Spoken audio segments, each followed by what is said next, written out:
So, good morning, Bitcoin. So, salut la gang, j'espère que vous allez bien. Petit live du matin, comme je me suis mis à essayer de faire. On verra ce que ça donne. Donc, à tous les matins, je fais un petit live. C'est pas un live, je fais un enregistrement parce que je parle du Bitcoin. Puis, on se revole ça ensemble. Donc, un matin.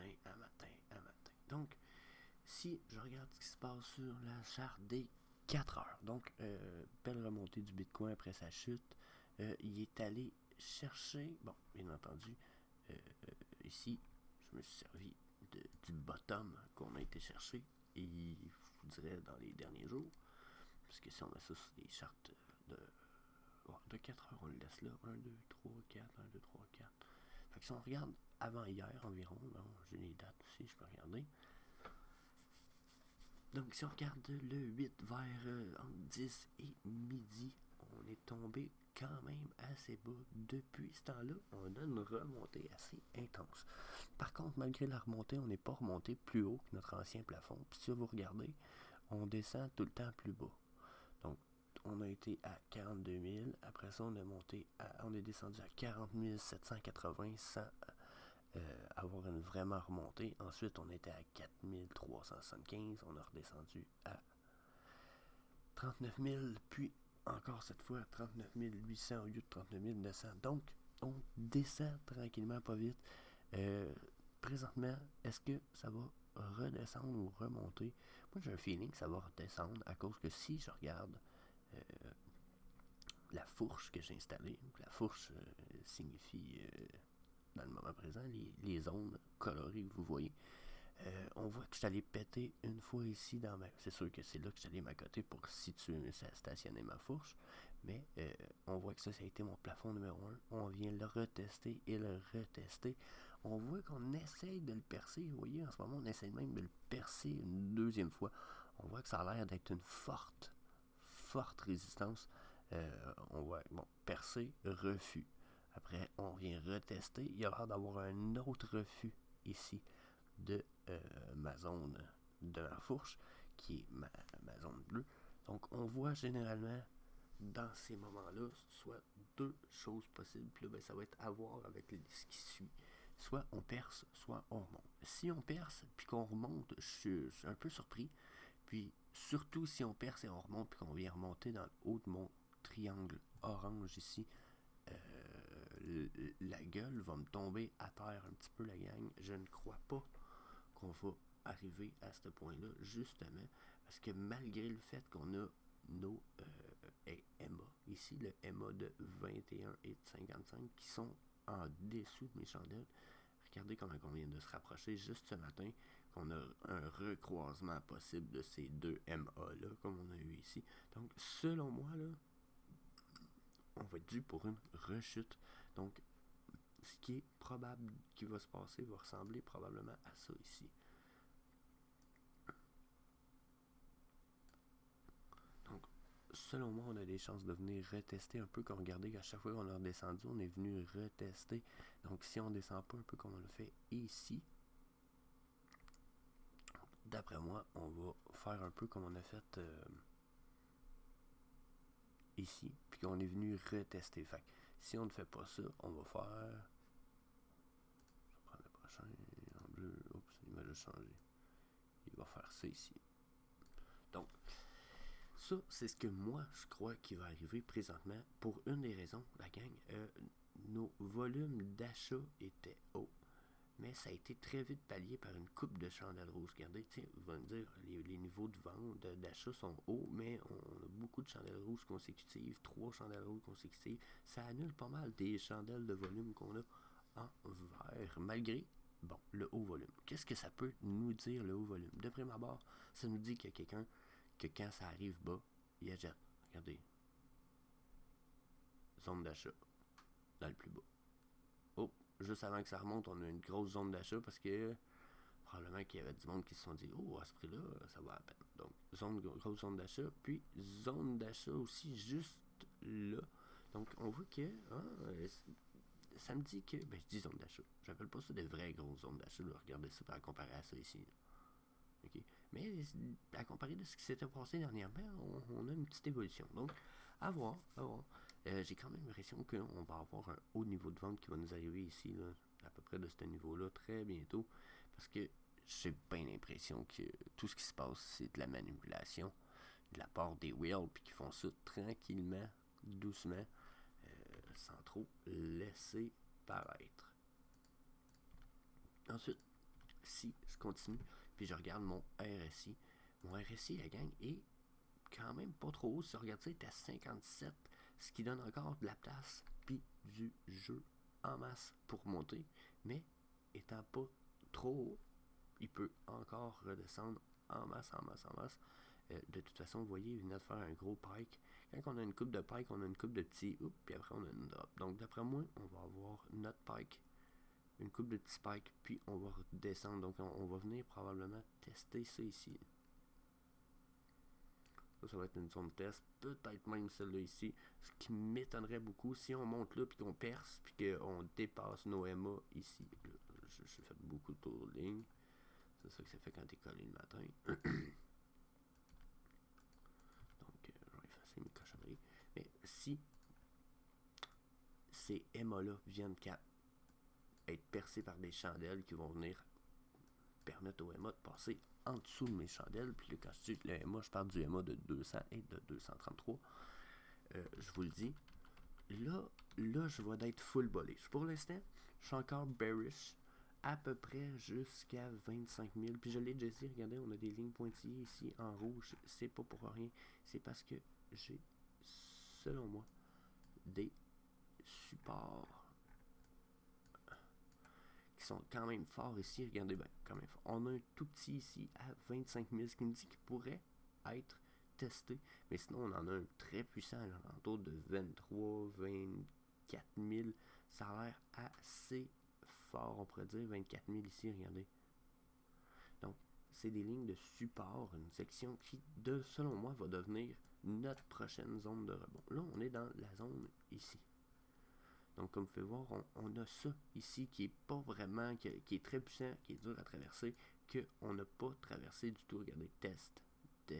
Donc là, est-ce qu'on va faire un troisième test bientôt, puis on va tomber? C'est ce que je pense. Personnellement, je crois vraiment que mi-juillet, on va tomber ici environ. Oups, il faut faire CTRL Z, on va la replacer. Moi, je l'ai dit dans le passé, je le répète, je suis pas mal sûr qu'on s'en va jusqu'ici avant de faire ça. Bon, ça, c'est mon bullish, ce qui veut dire que je vais être bearish pendant un mois pour le Bitcoin. Donc là, à moins que les choses changent, que j'aie des données qui viennent me dire l'inverse, j'ai ce feeling-là. Même mon RSI me dit pas très bas, pas de chance de remonter, puis malgré qu'il était bas, regardez comment il n'a pas remonté extrêmement haut. Je serais pas avoir un RSI plus bas pour remonter pas mal plus haut que ça. On a déjà vu des montées plus fulgurantes, là. Surtout pour le Bitcoin. Donc, j'ai l'impression que, puis regardez le RSI, là. Juste ici, on n'était même pas au plus haut dans notre RSI en bas, puis on avait eu des belles montées du Bitcoin, là, juste ici. Là. Ou encore ici. T'sais. Fait que le RSI peut être trade dans la mesure où ce que si et où, des fois, on va s'attendre à ce qu'il baisse, et vice-versa, ou vice-versa. Puis, ça veut rien dire. Donc, je pourrais encore me planter, puis que ça monte, puis au bout de la ligne, je serais quand même pas mécontent, parce que s'il se met à monter, puis qu'il vient percer et dépasser mes lignes de MA, on va pas être très loin du bullish moment pour le Bitcoin. Ceci étant dit, je vais enlever le volume, il m'écœure et me gosse. Cette charte de volume-là dans le bas m'a toujours écœuré. Je sais pas pourquoi. J'ai l'impression qu'elle rentre en conflit avec mes chandelles. Ensuite, le RSI étant fait, un matin, je me suis dit, je pense que je vais essayer un autre indicateur que moi j'aime bien, mais qui est vraiment pas facile à catcher pour tout le monde. C'est qui est Autofib Retracement. Donc, pour ceux qui connaissent la charte de Fibonacci, Autofib Retracement se trouve être une espèce d'indicateur qui retrace Fibonacci toute seule. Donc, bon, c'est un peu, comment je vous dirais ça? Tu ne pouvez pas s'y modifier, je trouve, ou j'ai l'impression, autant que ceux que vous mettriez vous-même, mais ça vous donne un méchant bon range pour ce qui est de tout ce qui est Fibonacci. Pour ceux qui ne savent pas l'installer, c'est de best. Arrêtez de vous faire chier, installez-le automatique demain. Donc là, non, c'est moins 0,65, 0,618, 0,618, puis 0,65. Donc, celui-là ici, la gang, ça ici, ces deux-là, mettez-moi ça dans des couleurs importantes, parce que ça, là, d'habitude, c'est ce qu'on appelle le golden number pour le 0,65, puis entre 0,65 et 0,68, il y en a beaucoup qui appellent ça des golden pockets. Donc, quand vous arrivez généralement là-dedans, c'est indicateur de certaines choses importantes. On n'élaborera pas parce que je vais sûrement élaborer là-dessus pas mal plus durant les ateliers en base crypto, où ce que là, on risque de passer pour le même prix. En fait, en 3 sessions pour 30$.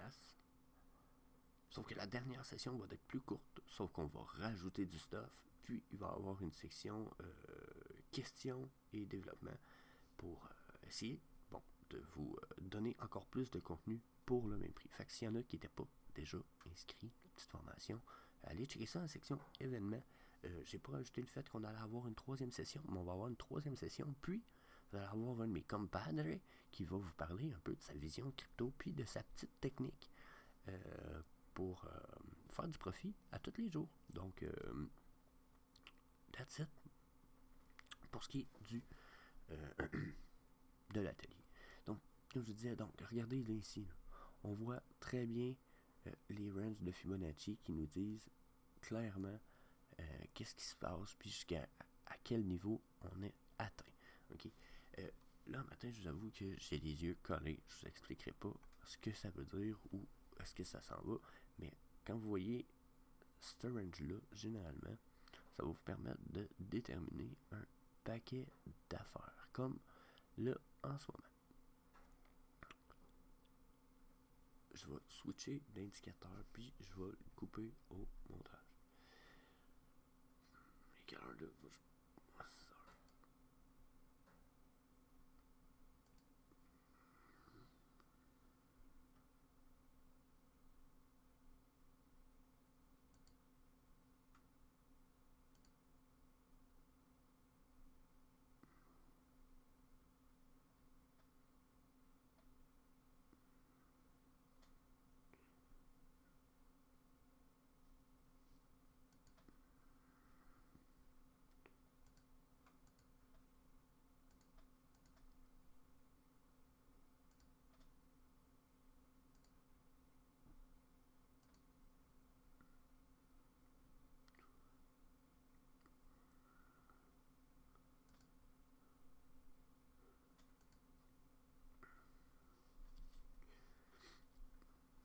Donc, si on continue à jaser un peu de nos indicateurs à matin, j'ai le SSL hybride. Pour ceux qui me connaissent et savent, j'aime bien le hybride. Quand tu connais la fonction, la façon de fonctionner du SSL, tu switches au hybride d'habitude assez vite parce que oui, ça te permet de voir peut-être moins les croisements de lignes SSL, mais ça te donne une meilleure idée de la tendance actuelle, puis à quel point la tendance est forte ou est faible. Dans la même chose que là, vous voyez, j'ai une espèce de ligne qui passe du vert au rose. Quand ma ligne est sur le vert, bullish moment. Quand ma ligne est sur le rose, bearish moment. Bon, pour ceux qui sont pas sûrs, bullish, ça veut dire la tendance est à la hausse. Bearish, ça veut dire que la tendance est à la baisse. Ici, j'ai un moment rose. Regardez, on était clairement à la baisse. Puis tant que j'avais pas une chandelle qui allait dépasser mon SSL hybride, par-dessus, j'allais pas avoir de zone grise ou de zone verte. Comme vous pouvez voir ici, je vais essayer de vous zoomer ça à fond, on était en bearish moment, donc là on était en descente, puis mon SSL me l'indiquait comme ici, il m'indique, exemple, qu'on est encore en remontée, malgré le fait de des chandelles comme ça, ok? Donc là ici, ça me disait, on est en descente, Jess. Ici, on est venu me dire, pas sûr, on va peut-être remonter. Puis là, après, on a dit, ah non, c'est confirmé, on descend. Ici, on a voulu avoir une grosse baisse, ça a été refusé, le refus. Ensuite, une montée, un refus de la montée, puis là, on a une belle montée. Okay? Là, ça ici, ça vient confirmer, vous voyez, ma chandelle a passé par-dessus de mon SSL hybride. Ça, clairement, ça me disait, ok, on a un bullish moment. Mais on sait jamais, les bullish moments, ça va durer combien de temps, parce que regardez, ça peut être très, très court. Ok? Regardez comment j'ai eu un bearish moment très court. 2 chandelles, pouf, on retourne en un bullish moment court. On retourne en bearish tout de suite après. Même chose ici. Par contre, ces lignes-là nous disent des choses importantes dans la mesure où quand vous regardez le SSL hybride, regardez ici comment il est proche de mes chandelles. Puis regardez ici comment il est loin. Donc, quand je vais avoir une chandelle comme ça qui va s'éloigner très grandement de mon SSL, ça me confirme que je suis en downtrend, en pente descendante, quand même pour un bon moment. Puis ça va être la même chose quand on est en montée, regardez. Regardez la distance qu'il y a entre mes chandelles puis mon SSL. Plus mon SSL est loin, plus que j'ai une confirmation de la tendance, à quel point elle est forte ou elle est faible. Okay? On va aller voir Bitcoin dans un moment pas mal plus. Regardez quand on a eu notre espèce de bull run cette année, 2020-2021. Boum, on est loin. Oups, stabilisation, là, il considérait qu'on était en bearish, ok, puisqu'on perdait un peu par rapport ici. Regardez, notre top était là. Fait que là, on avait perdu ici. Oups, si on est venu tester, mais on perdait. Wow, on repart en hausse, puis on repart en hausse. On voit que nos chandelles lui viennent à côté dessus, mais ils sont pas mal plus loin qu'ils pourraient l'être dans une situation comme celle-là. Hein? Regardez ici, clairement bullish, puis clairement bearish. Sauf que le bearish aurait été dur à déterminer dans le cas précis. Regardez. On était encore bullish malgré le fait que j'étais en rouge. Fait que le SSL peut être trade. Fiez-vous pas juste à ça. C'est un indicateur important qui peut vous donner une indication sur la tendance actuelle. Regardez, j'ai une belle tendance actuelle, mais j'ai eu une grosse chandelle rouge dans ma tendance actuelle. Puis mon SSL, lui, il m'a quand même pas dit, hey le gros, c'est en train de descendre. Pourtant, c'était le cas. Donc, vérifiez ça, soyez prudents. Le SSL peut donner vraiment un bon indicateur, mais il faut quand même que vous regardiez vos chandelles, vos MA, votre RSI, vos volumes de vente. Il faut que vous fassiez un paquet d'affaires. Installez le plus possible d'indicateurs, faites vos calculs, faites vos évaluations. Vous pourrez rajouter du MACD. Regardez en ce moment, si on rajoute le MACD, ça me dit, oh, je suis haut. Je suis encore bullish un peu parce que mes lignes sont en uptrend, mais en même temps, on voit très bien, j'ai eu un down, un up. Il va falloir que je redescende. Ça ne pourra pas rester indéfiniment dans le haut comme ça. Donc, rendu là, ça redescend. Puis en plus, ici, on voit que mes petites lignes deviennent blanches. Ça veut dire d'habitude signe de tendance qui va renverser. Il y a des blancs, un petit peu de vert, blanc, on renverse la tendance. On a du blanc, on renverse la tendance. Donc, ça va être à vérifier. Mais j'avoue que là, en ce moment, je me dis que mon évaluation puis ma prédiction de base est peut-être mauvaise. Puis, on va peut-être aller rechercher du 38 000 très bientôt. Ce qui pourrait me surprendre. Ça a l'air niaiseux, mais je veux que ça descende pour qu'on puisse acheter tout plus bas. Si on descend ça, là, 25 000, là, d'ici 2 semaines, tout le monde va pouvoir acheter super bas. Puis après, moi, on dit que ça serait le fun d'avoir un beau petit 100 000 pour le Bitcoin. Tiens, jusqu'ici. Tiens. Puis bon, plus que le temps passe, moins que je peux confirmer mon feeling comme de quoi que c'est full bearish, full bullish, puis qu'on va avoir 100 000 pour le Bitcoin bientôt. Mais j'y pense. J'ai le feeling que ça s'en vient, sauf que j'ai le feeling que ça peut arriver pas mal n'importe quand. Moi, je pense qu'on va descendre ici, puis qu'on peut se promener, là. On peut faire comme en 2017-2018, si je me souviens bien, là, on a eu 8 mois de consolidation. Rendez-vous compte? Regardez septembre, là. Ça veut dire que octobre, c'est à peu près ici. 2 lignes, octobre, c'est à peu près ici. Moi, j'ai l'impression que ici, ça va devenir un bout important. Hein? Parce que si on regarde aussi les chartes, je suis capable de vous la trouver en ce moment. Puis de vous l'ajouter. Je vais essayer de vous ajouter une image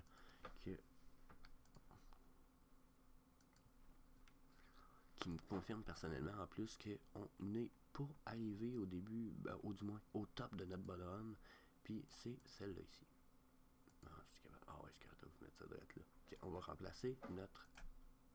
Boom. Donc, regardez cette image-là, la gang. Moi, je vais aller l'ouvrir ici, là, par exemple, sinon je la vois pas. Bonne size. Donc, regardez cette image-là. Là. OK. Bull Run de 2013-2014, c'est la ligne bleue. Imaginez qu'on serait aujourd'hui, là. OK? S'il faudrait qu'on soit en bull run, de la même bull run que celle qu'on a eue en 2014, mais avec les prix d'aujourd'hui, le 100 000 serait atteint sur longtemps, puis on aurait monté à 800 000 pour le Bitcoin. C'est exagéré. Mais voyez-vous, ça ici en bas, c'est une charte, c'est sur du temps. OK, vous voyez peut-être pas mon curseur, là, mais en bas, c'est sur du temps. 50, 100 jours, 150, 200, 250 jours. Puis ça, ben, c'est le nombre de jours de recovery jusqu'à temps, depuis qu'il y a eu 70% de drop de... Dans le fond, c'est un halving. Ok, je vais recommencer. Ici, ça, c'est le nombre de jours qu'il y a eu depuis le halving. Le halving, c'est les miners, quand ils minent, ils récoltent, mettons, une portion. Ben, à toutes les 4 ans, cette portion-là est divisée par 2. Fait que là, ils se ramassent avec une demi-portion. Puis, 4 ans après, sa demi-portion recoupe en 2, il se ramasse avec un quart de portion. Puis, c'est comme ça que la halving fonctionne pour ce qui est du mining. Fait que c'est pour ça que le Bitcoin n'a pas tout son supply encore. C'est que c'est les miners qui font le nouveau supply, sauf qu'ils minent de moins en moins efficacement aux 4 ans. Puis, si vous regardez, dans le fond, la halving, c'est au début de ma charte. Donc, tant que j'ai pas atteint les 250 jours. Regardez dans les 250 jours, là, de quoi ont l'air mes graphiques. Les vrais bull runs arrivent juste à partir du 250e jour, ou environ, ou du moins pas avant le 220e jour. Fait que si on regarde ça, puis qu'on se dit, OK, mais c'est parce que là, notre ligne verte, c'est celle de cette année.